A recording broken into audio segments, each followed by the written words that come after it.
एक बार की बात है कि बंगिरी के घने जंगल में एक उन्मत्त हाथी ने भारी उत्पात मचा रखा था। वह अपनी ताकत के नशे में चूर होने के कारण किसी को कुछ नहीं समझता था। बंगिरी में ही एक पेड़ पर एक चिड़िया व चिड़े का छोटा सा सुखी संसार था।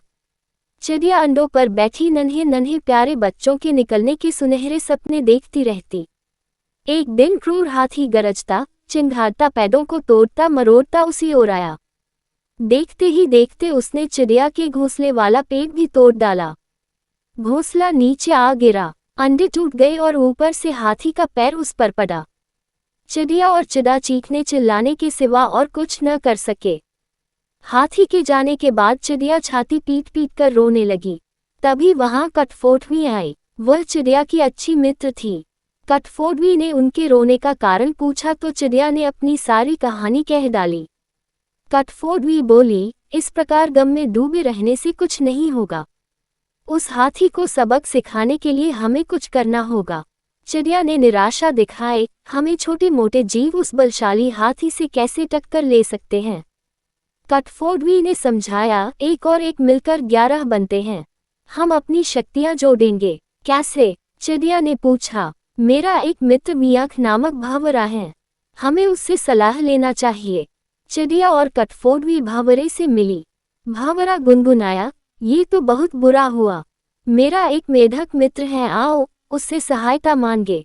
अब तीनों उस सरोवर के किनारे पहुंचे जहां वह मेघ रहता था। भावरे ने सारी समस्या बताई।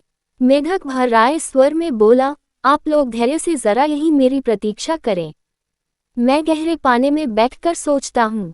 ऐसा कहकर मेढक जल में कूद गया। आधे घंटे बाद वह पानी से बाहर आया तो उसकी आंखें चमक रही थी। वह बोला, दोस्तों, उस हत्यारे हाथी को नष्ट करने की मेरे दिमाग में एक बड़ी अच्छी योजना आई है। उसमें सभी का योगदान होगा।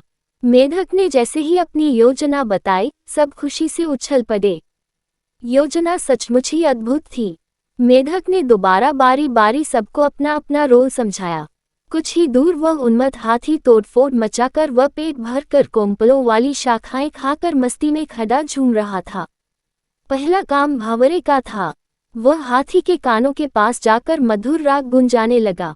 राग सुनकर हाथी मस्त होकर आंखें बंद करके झूमने लगा। तभी कठफोड़वी ने अपना काम कर दिखाया।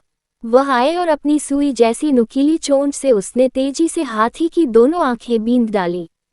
हाथी की आंखें फूट गईं। वह तड़पता हुआ अंधा होकर इधर उधर भागने लगा। जैसे जैसे समय बीतता जा रहा था, हाथी का क्रोध बढ़ता जा रहा था। आंखों से नजर न आने के कारण ठोकरों और टक्करों से शरीर जख्मी होता जा रहा था। जख्म उसे और चिल्लाने पर मजबूर कर रहे थे। चिड़िया कृतज्ञ स्वर में मेघ से बोली, भैया, मैं आजीवन तुम्हारी आभारी रहूंगी। तुमने मेरी इतनी सहायता कर दी। मेघ ने कहा, आभार मानने की जरूरत नहीं, मित्र ही मित्रों के काम आते हैं। एक तो आंखों में जलन और ऊपर से चिल्लाते चिंघाड़ते हाथी का गला सूख गया। उसे तेज प्यास लगने लगी। अब उसे एक ही चीज की तलाश थी, पानी। मेघ ने अपने बहुत से बंधु बांधवों को इकट्ठा किया और उन्हें ले जाकर दूर बहुत बड़े गड्ढे के किनारे बैठकर टर्राने के लिए कहा। सारे मेघ टर्राने लगे। मेघ की टर्राहट सुनकर हाथी के कान खड़े हो गए। वह ये जानता था कि मेघ जल स्रोत के निकट ही वास करते हैं। वह उसी दिशा में चल पड़ा। टर्राहट और तेज होती जा रही थी। प्यासा हाथी और तेज भागने लगा। जैसे ही हाथी गड्ढे के निकट पहुंचा, मेघों ने पूरा जोर लगाकर टर्राना शुरू किया। हाथी आगे बढ़ा और विशाल पत्थर की तरह गड्ढे में गिर पड़ा, जहां उसके प्राण पखेरु उठते देर न लगे। इस प्रकार उस अहंकार में डूबे हाथी का अंत हुआ। सीख 1, एकता में बल है। 2, अहंकारी का देर या सबेर अंत होता ही है।